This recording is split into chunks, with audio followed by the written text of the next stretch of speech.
কি সিদ্ধান্ত নিয়েছেন আপনারা?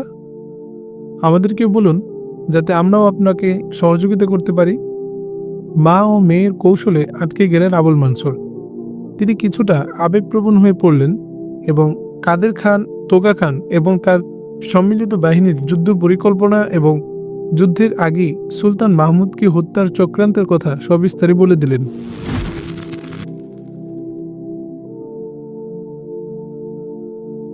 পরদিন কাদের খান যখন আবুল মানসুরের রাজমহল থেকে সুলতানের বিরুদ্ধে চক্রান্তের নীল নকশা শেষে বিদায় নিচ্ছিলেন, তখন সীমন্তাস দৃষ্টিহীন সঙ্গীত শিল্পীকে তার ঘরে ডেকে এনে বলল, তুমি বলেছিলে আমি যদি সুলতানের বিরুদ্ধে সংগঠিত চক্রান্তের ব্যাপারে তোমাকে জানাতে পারি, তাহলে তুমি এ খবর নিয়ে গজনি চলে যেতে পারবে। আমার জিজ্ঞাসা হলো, এ ব্যাপারে কিসের ভিত্তিতে আমি তোমার উপর ভরসা করব? কে যাবে গজনি খবর নিয়ে? আসলে আমার কাছে এমন কোনো ব্যবস্থা নেই যা দিয়ে আমি আপনার কাছে আমার বিশ্বস্ততা প্রমাণ করতে পারবো, জবাব দিল দৃষ্টিহীন শিল্পী। তবে আমি যা বিশ্বাস করি, আপনিও যদি তাই বিশ্বাস করেন, তাহলে আপনার উচিত আমার উপর আস্থা রাখা। বার্তা নিয়ে গজনি কে যাবে সে কথা দয়া করে আপনি জানতে চাইবেন না।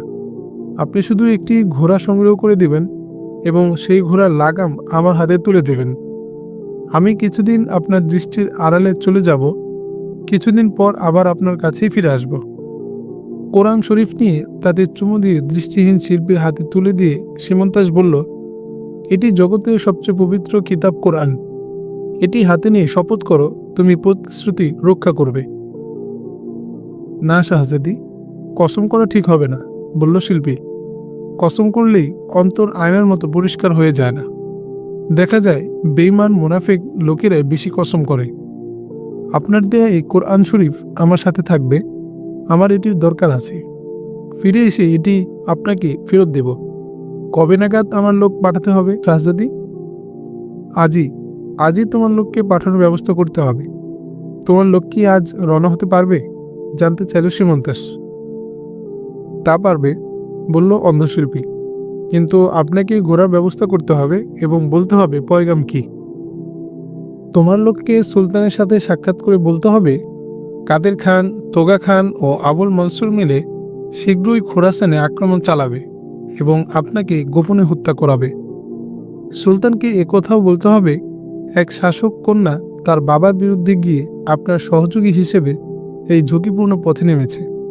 তিনি যেন আমার প্রতি বিন্দুমাত্র সংশয় না করেন, বরং বিদ্রোহী এই কন্যাকে ইসলামের এক নগণ্য সেবিকা মনে করেন। সেই সাথে সুলতান যেন আমাকে নিজের সন্তানের মতোই মনে করেন। সুলতানকে বলতে চাই, আমি জানি এরা তিনজন সম্মিলিতভাবেও আপনাকে কাবু করতে পারবে না। সুলতান হয়তো এক আক্রমণে এদের সবাইকে ধরাশায়ী করতে সক্ষম হবেন, কিন্তু তাতেও তো প্রচুর রক্তক্ষয় হবে, জীবনহানি ঘটবে। গজনি, খোরাসান, খাওয়ারিজম, বল্ক ও বুখারার সেই মায়েরা ভাতৃঘাতী সংঘাতে যুবক সন্তানদের মৃত্যু দেখে আজও পর্যন্ত কাঁদে। সন্তানহারা মায়েরা নিজ সন্তানকে হারিয়ে যেভাবে কান্না করে, তাদের দীর্ঘশ্বাসে আজও আকাশ বাতাস কেঁপে ওঠে। সুলতানকে আরও বলতে হবে, আমার পিতা আবুল মানসুর কাদের খান ও তোগা খানকে ভয় করে। সুলতান নিজে থেকে মৈত্রীর পয়গাম পাঠিয়ে আমার বাবার অন্তর থেকে এই আতঙ্ক দূর করতে পারেন। আমার এই আহ্বানে নিজ কন্যার আবেদন মনে করে অগণিত যুদ্ধে গিয়ে ভাতৃঘাতী লড়াইয়ে নিহত হওয়া থেকে সুলতান বাঁচাতে পারেন। আমার বাবার মৃত্যুতে নিজের এতিম হয়ে যাওয়ার জন্য আমার কোনো দুঃখ নেই। আমার মায়ের বৈধব্যতেও আমি বিন্দুমাত্র পরিতাপ করব না। আমার শত দুঃখ ও অনুতাপ শুধু সে কারণে, যাদের জীবন দেওয়ার কথা ছিল কুফরি শক্তির বিরুদ্ধে, তারা ভাতৃঘাতী লড়াইয়ে অর্থহীনভাবে জীবন দিচ্ছে। পক্ষান্তরে তাতে কুফরি শক্তি আরও শক্তিশালী হচ্ছে। তুমি কি আমার সব কথা মনে রাখতে পারবে শিল্পী? আমি তোমাকে যেভাবে বললাম, তুমি কি সেভাবে গজনি সুলতানকে বলতে পারবে? বলল সীমন্তাস। জি হ্যাঁ, আপনি যেভাবে বলেছেন আমি ঠিক সেভাবেই বলবো, এবং সেইভাবেই বার্তা সুলতানের কাছে পৌঁছে যাবে। সীমন্তাসকে আশ্বস্ত করতে বলল শিল্পী। আমি আস্থা রাখতে পারছি না, তুমি একজন জাত শিল্পী। সঙ্গীত নিয়ে তুমি সারাক্ষণ ডুবে থাকো। তুমি আমার আবেগ ও অনুভূতি অনুভব করতে পারবে কিনা তাই আমি ভাবছি। নিজের ভাবনায় ডুবে থাকা কোনো লোক জগতের অন্য কিছু বুঝে উঠতে পারে না। তোমার পক্ষে বোঝা কঠিন ক্ষমতার মোহে কিভাবে শাসকরা সাধারণ মানুষের মধ্যে ধর্মীয় উত্তেজনা সৃষ্টি করে হানাহানিতে লিপ্ত করে, অথচ এর নেপথ্যে থাকে শুধুই শাসকদের ক্ষমতার লোভ। সিমন শাহজাদি, এখন সাহিত্য করার সময় নয়। অর্থহীন সংশয় ঝেড়ে ফেলে আমাকে বলুন সুলতানের কাছে কি বার্তা পৌঁছাতে হবে। আমাকে এতটা নির্বোধ মনে করবেন না শাহজাদি। আমি সবকিছুই বুঝি এবং সবকিছুই অন্যকে বোঝাতে পারি। ঠিক আছে শিল্পী, তুমি চলে যাও। সুলতানকে গিয়ে বলো তিনি যেন আমার আব্বার কাছে মৈত্রী পয়গাম পাঠান এবং গজনি বাহিনী যেন তার বেঁচে থাকাকে নিশ্চিত করে। কিছুক্ষণ পর শহর থেকে একটি ঘোড়া বের হলো। ঘোড়াটির লাগাম ধরে আছে একজন দৃষ্টিহীন লোক। লোকটির এক হাতে ঘোড়ার লাগাম, অন্য হাতে একটি লাঠি। তার কাঁধে ধনুক ঝুলানো, থলের মধ্যে তীরের ফলা। তার ঘোড়াটি পূর্ণ যুদ্ধ সাজে সজ্জিত। লোকটিকে খুব কম লোকই চেনে। যারা তাকে চেনে ঘোড়ার লাগাম ধরে যুদ্ধ সাজে কাঁধে তীর ধনুক নিয়ে তাকে হাঁটতে দেখে তারা হাসছে। এই ঘোড়াওয়ালা আর কেউ নয়, রাজদরবারের বেহালা বাদক। সে এই অবস্থায় শহরের প্রধান গেট পেরিয়ে গেল। বেহালা বাদক ঘোড়াকে টেনে নিয়ে গেল কিছু দূর। তারপর শহর থেকে কিছুটা দূরে গিয়ে সে ঘোড়ার পিঠে সওয়ার হলো। আরও কিছু দূর অগ্রসর হয়ে সে হাতের লাঠিটি ফেলে দিয়ে ঘোড়াকে তাড়া করল, কিন্তু খুব দ্রুত সে ঘোড়াকে দৌড়াতে দিল না। নিজের আত্মবলের উপর নির্ভর করে দৃষ্টিহীন শিল্পী অশ্বারোহণ করার দুঃসাহস করল। অবশ্য ঘোড়াটি তাকে নিয়ে ঠিক পথেই অগ্রসর হতে লাগল। 15-16 মাইল পর দেখা দিল ঘন বন। এই বনে সাধারণত শাহী দরবারের লোকেরা শিকার করতে আসে।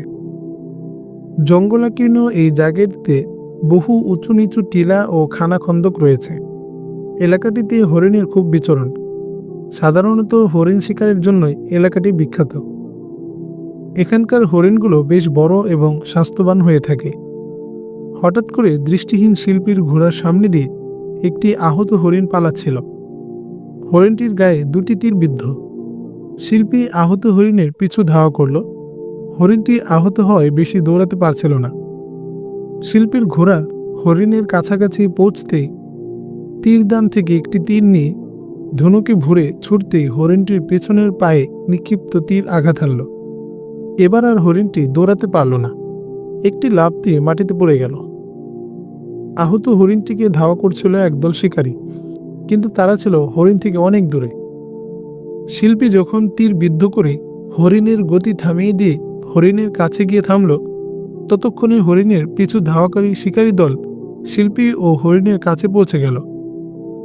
দৃষ্টিহীন শিল্পী হরিণের পিছু ধাওয়াকারী শিকারী দলটিকে গভীরভাবে পর্যবেক্ষণ করে বলল, আমি আপনাদের থেকে পালিয়ে আসা হরিণটিকে ফেলে দিয়েছি।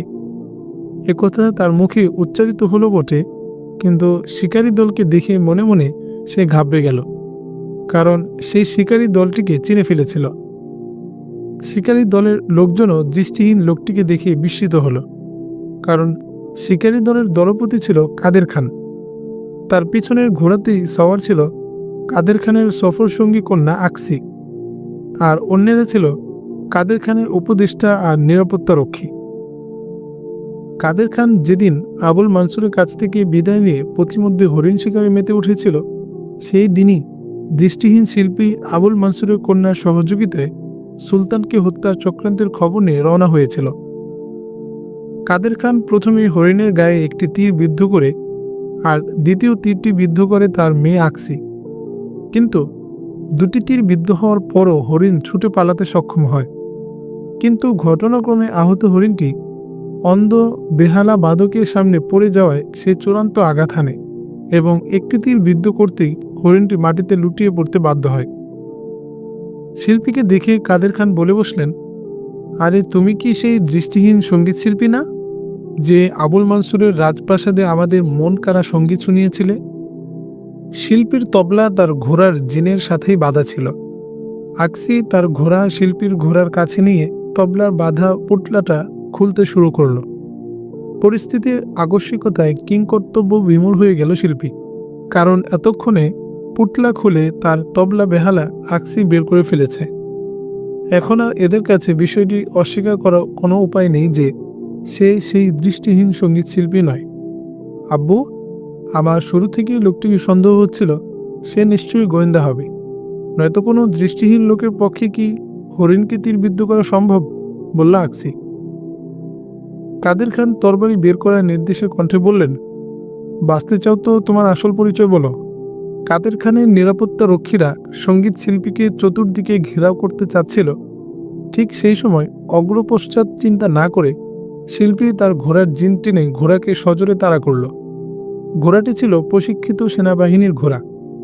ইঙ্গিত পেতে ঘোড়া ঊর্ধ্বশ্বাসে ছুটতে শুরু করল। তাদের সন্দেহভাজন এক শিকারীকে পালাতে দেখে কাদের খান তার নিরাপত্তা রক্ষীদের বলল, ওকে পাকড়াও করো।